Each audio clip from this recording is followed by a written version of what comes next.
AI hasn't just changed how we work, it's created entirely new businesses that we can start, business models that didn't even make sense before. So whether you're a consultant or an agency, or you've been kicking around an idea to start a SaaS business, there's a new type of business model that's just emerging now. And I think it's even easier to start and find traction, and it could even work as a one-person business. There are different names for this model flying around, but the one that I like is agent in a box. So here's the whole idea. You take a service that a business already pays for, like bookkeeping or SEO or lead generation, and instead of building a big app for that or doing the work by hand, you package it as a reusable AI agent. And then you get paid to install that agent into a client's business and customize it to fit. So in this video, I'll show you exactly what an agent in a box business could look like and why it could be easier than starting a SaaS app, and it scales even better than plain consulting. And I'll give you my 4-step process for how I would go about building a business using this model. Let's define this agent in a box model by unpacking its 2 pieces at play, the box and the business. The box is the base agent template. In practice, that could be an agent skill, so a packaged step-by-step process that any AI agent can run, whether it's running in Claude or Codex or Hermes or OpenClaw, whatever. Think of that agent skill as the reusable core, which you only need to build once. And the business is the engagement with a client, so they would hire you to install that agent into their business and customize it so that it actually fits how they work. So instead of a self-serve SaaS application where a client gets their own login, and instead of doing the fully custom work as a consultant, you're simply installing a ready-made agent with a skill and then tailoring it to fit the client's business perfectly. Now, there are 2 ways to get paid for that, which we'll cover in more depth later in the video. There's the one-time install where the client pays you to set it up and fit it to their business. And then there's the optional recurring retainer where you stay on to maintain it and keep improving it over time. So the box is the reusable part, perhaps with some custom configurations. And the engagement is where the money is.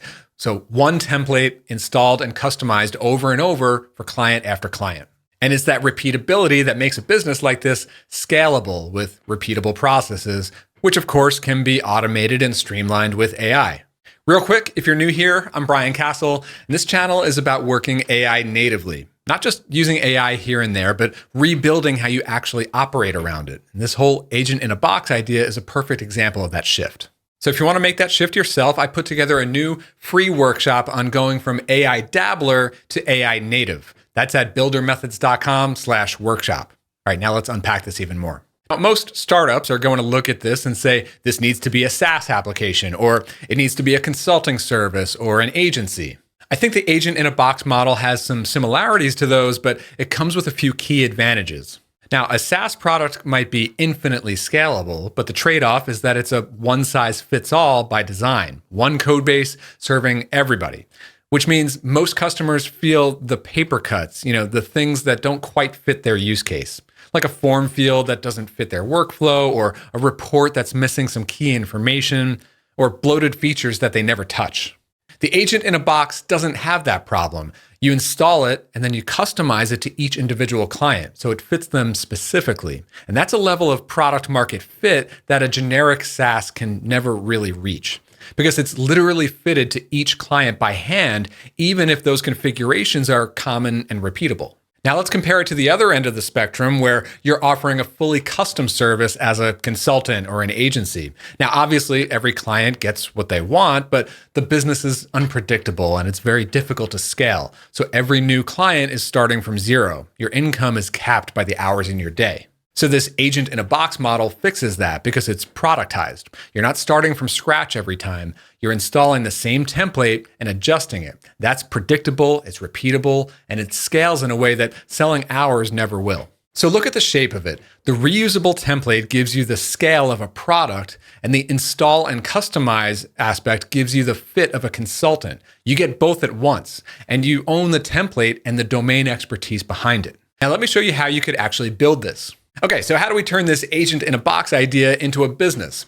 Well, it's a 4-step process. So let me run through it with 3 different types of services. We'll look at bookkeeping, SEO, and lead generation. So you can see how you might adapt this process to any other service. Step one is to map the core process. So before you even touch any AI, write down the most common standard way that this service actually gets done. The boring version, the version that's basically the same across every client. Okay, so for bookkeeping, you would probably pull the transactions, categorize them, reconcile the accounts, produce the monthly statements, review them with the owner. And for an SEO service, you're looking at researching keywords, auditing their website, fix the on-page stuff, write content briefs, send a monthly report with recommendations. And if it's a lead generation service, then it's something like defining who you're targeting, building the prospect list, qualifying it, writing the outreach messages, follow-up, tracking replies. So notice how every one of those has a standard backbone, and that backbone is what you're going to package into your core template. Step two is where we start to map where AI fits. So we can go through the process and mark the parts where an AI agent could actually do that task. That overlay is how you define what goes into the agent's skill that you will develop as your template. So let's go back to our bookkeeping example. The agent categorizes the transactions, flags the weird ones, and drafts the plain English monthly summary. Or in SEO, it would run the audit, clusters the keywords, maybe writes the briefs and the meta tags. And in the lead gen example, the agent could handle the research and qualifying of the prospects and drafting the personalized outreach emails. Now, more importantly, you also need to map the human side. So first, what input does the agent actually need and where does it come from? Sometimes directly from your client, sometimes data already in the business, like their accounting software, their analytics, or their CRM. So you're mapping the human touch points, the moments where a person needs to review or confirm something before the agent can move on. And what you're left with is the first version of your system. It's an agent with a skill and how a person or a team could use it. That's your box. On to step three, we can install it for the very first clients and then we learn. So this is the step that people want to skip, but it's the most important one. You install the system for a handful of real clients and then you pay really close attention. What fit perfectly and what didn't fit at all? And where did the client push back? And where did the agent get confused or run into blockers? Now, all of these things are fixable, but you have to go through a few real cycles with real clients to reveal those inefficiencies and patch the gaps. All right, step four is where we codify the adaptations. So here's where it compounds. As you install for more clients, you'll notice that you're making the same customizations again and again. So the bookkeeping skill always needs adjusting for certain types of expenses, or the SEO skill gets adapted one way for e-commerce and maybe another way for local services. Now, don't let that knowledge live only in your head. Codify it. Turn each common customization into a configuration with its own mini playbook. And now the next install and custom fitting is even faster and a better fit than the last one. And that's how this thing becomes a real asset in your business, something that can't easily be copied.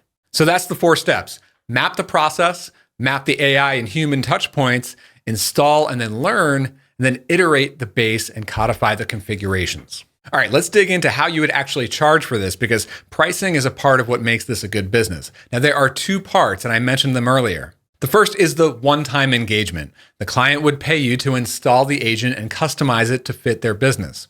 And this is an upfront project, the setup, the fit, getting it running on their real work. And the second is the recurring retainer, and this is the quiet winner. So you or someone on your team could maintain the agent and keep improving it. And the reason why that's an easy sell and an honest one is that the work is never done. The client's business changes, the AI models change and they get better, new edge cases show up, and the skill needs ongoing tuning to keep delivering. So you're not just inventing a reason to charge monthly.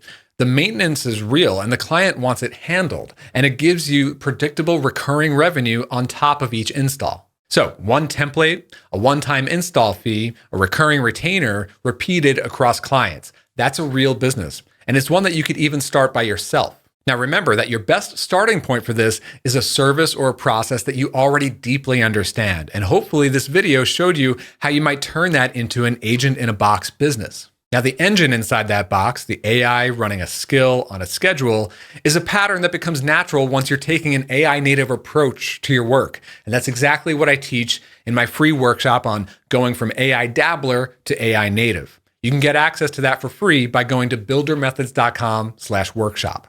Now, don't forget to hit subscribe on the channel so that you don't miss my next video on building real businesses with AI. Let's keep building.